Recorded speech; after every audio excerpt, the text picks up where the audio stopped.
Bonjour à toutes, bonjour à tous, bienvenue sur Alsace 20. On attaque dans un nouveau département, à l'île de la Réunion, et j'ai vraiment le grand plaisir aujourd'hui d'être avec Fabrice Urbatro.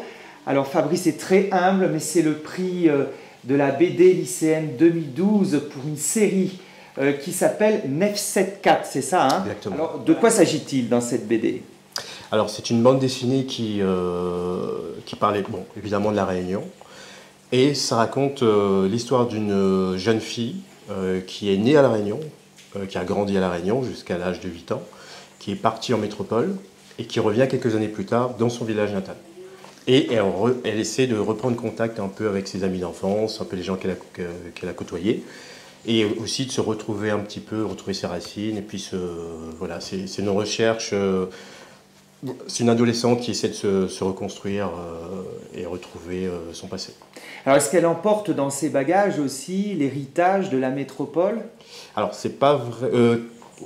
En sous-jacent, c'est pas véritablement traité. Là, c'est vraiment ce qu'elle retrouve. Et aussi, avec une ligne rouge, c'est le côté traditionnel réunionnais, avec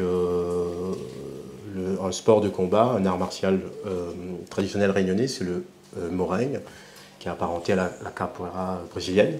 Et en fait, dans le fil rouge, il y a un combattant masqué qui est dans ce village, et pour mettre un petit peu l'héroïne avec une enquête, elle veut découvrir qui est ce personnage masqué qui pratique cet art martial.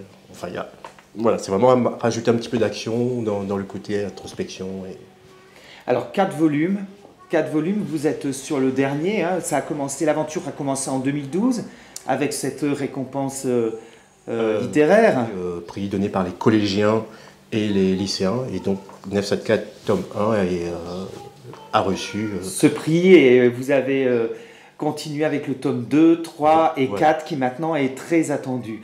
Alors on ne peut que pousser les métros, on va dire, hein, les oreilles, comme on les appelle ici, hein, de suivre cette BD et de suivre Fabrice Urbatro, parce que je sais, on m'a dit, il y a une petite nouveauté qui arrive très intéressante, là, puisque vous avez travaillé sur une BD qui sort le mois prochain sur l'histoire de la Réunion. De la Réunion, scénarisé par Gilles Gauvin, l'excellent Gilles Gauvin, historien et scénariste de bande dessinée.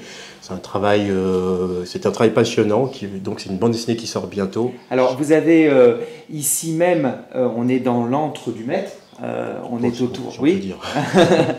Comment vous travaillez?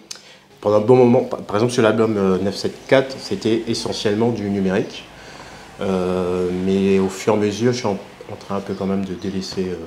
Moi, j'ai commencé comme tout le monde, on a commencé sur du papier, crayon papier, encre de Chine, ça on a connu pendant des années. Après il y a eu le passage numérique, il y en a beaucoup qui sont passés par ce passage numérique à faire des bandes dessinées directement sur ordinateur avec la tablette graphique. Et je suis sur tablette graphique depuis 2007 quand même. Donc là j'essaie de lever le pied et revenir un petit peu sur le format papier, le format traditionnel. Fabrice, quand on est dessinateur professionnel, on travaille combien d'heures par jour? On ne compte pas les heures. Non, on ne compte pas. Ça veut dire qu'on peut aller très loin. C'est un métier passionnant, ce qui fait que, comme je dis à chaque fois quand je rencontre des enfants de CM1, CM2 qui me posent la question, je me rappelle, il y a un gamin qui m'a lancé une petite question très pertinente. Il fait: monsieur, quand vous ne dessinez pas pour faire un livre, vous dessinez? Et il dit: ah, ça c'est une question. Je dis: bah oui, exactement. Comme c'est un métier passionnant, c'est-à-dire que quand on n'est pas dans un travail de commande, qu'on n'est pas en train de faire un livre ou en train de faire une affiche, donc ça veut dire que quand on a du temps pour soi, on dessine. Ce qui fait qu'on dessine tout le temps. Il s'appelle Fabrice Urbatro. Je vous engage à revoir l'ensemble de son œuvre. Merci Fabrice de nous avoir reçus ici même au Tampon, qui est le lieu, il me semble, le plus élevé de la Réunion, si je ne me trompe pas. En tout cas, le village le plus haut, non? Pas loin?